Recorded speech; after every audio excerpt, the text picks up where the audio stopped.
Assalamualaikum warahmatullahi wabarakatuh. Selamat siang ya teman-teman. Di sini saya mau berbagi pengalaman ya. Saat saya tiba di bandara, saya itu lupa untuk mendaftarkan email HP saya teman-teman. Jadi saya tidak sempat ke petugas bea cukai ya teman-teman. Jadi di sini saya kan mau pulang lepas. Jadi waktu itu tuh saya pernah cuti. Jadi saya pernah mendaftarkan email HP saya dan dikira saya itu eh, tidak usah daftar email lagi karena saya sudah pernah pulang cuti.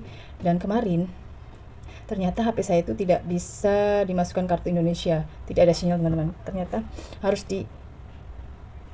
didaftarkan kembali email HP saya ke petugas bea cukai dan saya lupa itu teman-teman karena sempat delay pesawatnya dan keluarga juga sudah menunggu lama di bandara. Jadi saya tuh kelelahan ya sampai jam 4 pukul 50 kalau nggak salah, jam 5 subuh lah pagi. Jadi saya cepet-cepet keluar. Setelah scan QR kodenya, saya keluar pintu lalu saya langsung pulang.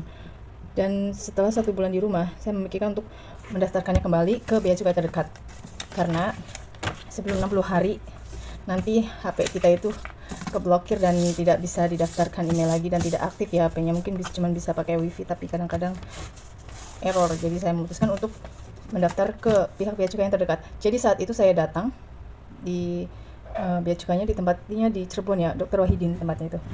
Saya di sana itu nanya, Pak, ini gimana? Katanya itu, aku kan pernah pulang gitu kan, pernah pulang cuti dan sudah pernah mendaftarkan email. Kenapa harus daftar lagi, kata pihak bea cukainya? Iya Bu, harus didaftarkan ulang kembali. Ibunya inget nggak paspor yang lama? Aduh, aku nggak ingat gitu kan.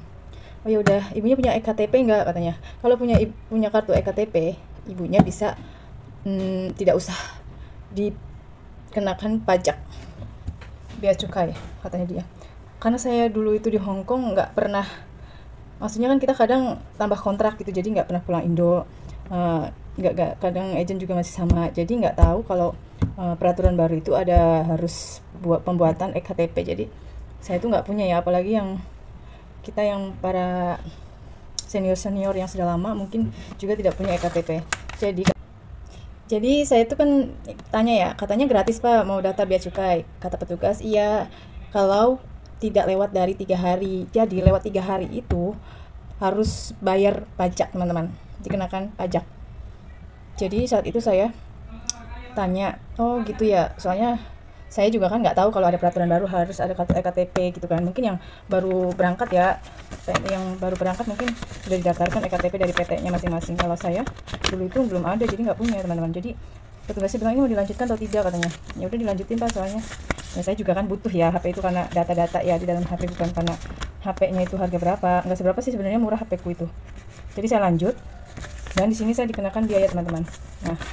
Nah ini harus di apa namanya, barcode-nya, dan ada kode linknya, nanti dimasukkan saat pembayaran. Nah biayanya itu sekitar segini teman-teman, 300. Nah saya bacanya 326.000 dikenakan biaya akun, PPN impor 178 dan biaya masuk 148.000. Jadi totalnya 326.000 teman-teman. Sayang banget ya, mungkin ya udahlah, biar tuh buat para penjabat hitung-hitung kita sumbangan ya teman-teman. Nggak tahu negara ini mau jadi apa, semuanya dipajakin teman-teman, ya Allah. Nah gitu, akhirnya saya bayar ke link terdekat ya teman-teman. Katanya kalau kita punya EKTP itu bisa diringankan karena EKTP itu sama dengan seharga $1.000 US kalau kita kena pajak lebih dari 500 US. Itu kalau punya EKTP untuk PMI itu bisa dibebaskan bea cukainya. Aneh kan negara ini, nggak tahu deh, setiap kita melakukan ini auto selalu dikenakan pajak teman-teman. Gimana menurut teman-teman? Pokoknya harus hati-hati sebelum keluar bandara. Jika ponsel kalian itu beli di luar negeri, harus didaftarkan ke pihak bea cukai, daftarkan email kalian ya jika ingin aktif bisa dimasukkan kartu Indonesia. Oke lah, itu saja pengalaman berbagi. Oke, itu saja yang bisa saya infokan ya, berbagi pengalaman, sharing ya. Ya mungkin ini juga karena kesalahan saya juga mungkin ya, karena saya terlalu capek dan nggak mau antri, jadi langsung cepet pulang, nggak memikirkan ke situ teman-teman. Untuk kalian pokoknya hati-hati ya, semuanya itu sekarang di Indonesia lagi tidak baik-baik saja. Jaga diri kalian di luar negeri, semoga sehat selalu. Ingat, sip uangnya agar kalian cepat pulang ke Indonesia, jangan terlalu lama di luar negeri. selagi badan sehat ya. Jangan sampai kalian pulang-pulang sakit dan tidak menikmati hasil kerja keringat kita saat di luar negeri. Udah capek sampai tua di luar negeri, akhirnya tidak menikmati hasil yang kita kerjakan.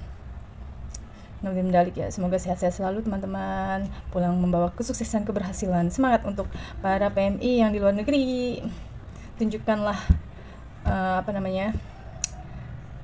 kesuksesan kalian saat pulang dan capailah apa yang kalian inginkan. Sip the money, oke teman-teman, jangan lupa beramal dan tetap berdoa, jangan tinggalkan sholat. Ya udah, sekian, terima kasih sudah menyimak video saya. Wassalamualaikum warahmatullahi wabarakatuh. Bye bye, see you in the next video.